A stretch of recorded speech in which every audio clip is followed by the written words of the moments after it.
Hi, hello guys! Magandang araw na naman. Ako si Axel J. Leonardo, ang inyong interviewer. So, panibagong araw, panibagong tanong. And tatanungin natin ang Lucia kung ano ang palagay nila sa Catch Up Friday. So, tara! Lucia! Hi po. Dan Arma. So, what grade are you in? Grade 9, Sampalita. So, Section 1. magtatanong po kami. Pwede po kayo ma-interview. Dapat. Okay, na to. Sige. Wait lang. So, ano pong opinion nyo about po sa Catch Up Friday? Catch Up Friday. Tayo magpo-post. Dapat English please. Wait lang. I think that they should just free time the students, especially the ones who don't need Catch Up Friday like Section 1. I have an opinion. Because it's so easy. Ito tayo sa labas. I have a different yun daw, hindi na raw kailangan ng Section 1 mag-Catch Up Friday kasi meron naman silang reading comprehension. Magaling naman sila. That's the exit. You don't have to read it. So, ikaw po, anong name niyo? Kanina nandun po kayo sa episode 1 namin. Yeah, but I haven't Okay, so, ano pong tingin niyo sa Catch Up Friday? First of all, maasim ka, pero may tingin ako na parang much better na ginawa na lang nila is online na lang yung Catch Up Friday. Online. Yeah, parang modular style. Kasi matutulog ka lang doon. Hindi naman. Kuya, ate may dataan. Like, parang may designated time na magpapasok sila ng mga activities na i-read nila to. Ganito dapat itong time na ito i-read mo. Tapos after nun, may time na i-read mo yung activities. Diba ganun ang ginagawa? So parang mas less hassle sa atin. Di ba pwede sila So, mas maasim raw siya and kailangan daw ng online na lang daw yun. So, mamaya na lang ulit ay... I'm Valerie Adriano. Valerie Adriano. So, grade and section po. Night Sampagita. Wow, section 1. Type of animal. Pig. You're a pig. Okay. Oy, ano nga? Sound of a pig. Please. Grabe, napakagaling. So, pwede ko pong mag-ask ng question. Okay. Opinion ko about Catch Up Friday. I think Catch Up Friday is wasteful pero at the same time it's very nice kasi it's helping us take some break. Ayun po. It's my opinion on Catch Up Fridays. Yeah, wasteful daw but, may break ka sa yun. Naman. Okay. Hello po. Hello po. Pwede daw interviewin. Nice po. Name po.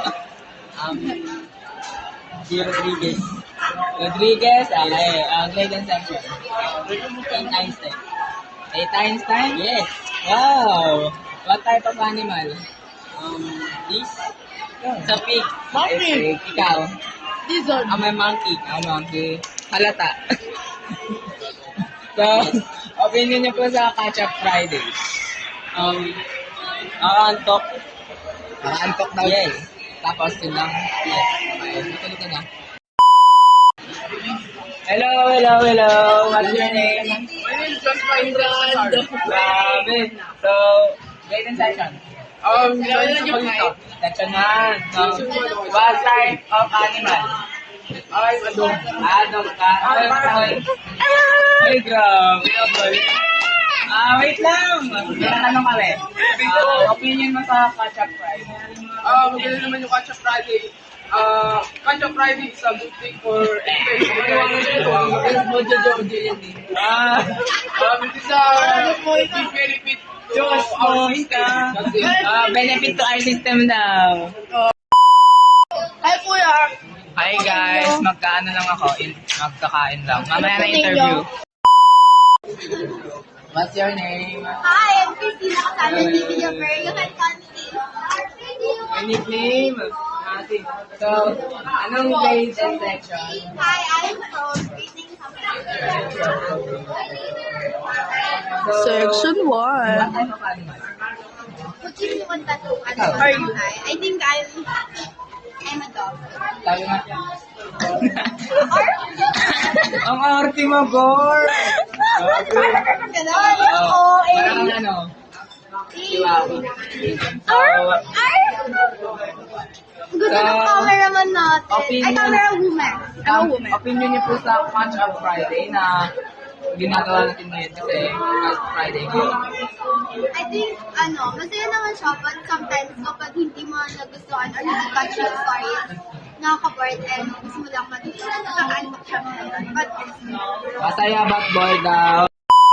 Ayan na ngayon natin ang opinion ng Sampaguita sa Catch Up Friday. So, magbibigay lang ako ng opinion ko. So, feeling ko okay lang naman yung Catch Up Friday para rin ma-improve natin yung reading comprehension natin and yung, break sa, may break tayo sa mga ginagawa natin. And yun lang.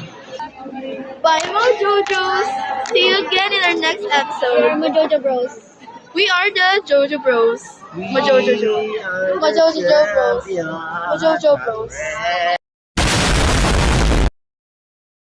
Abangan nyo ang susunod na episode sa Mojo Jojo.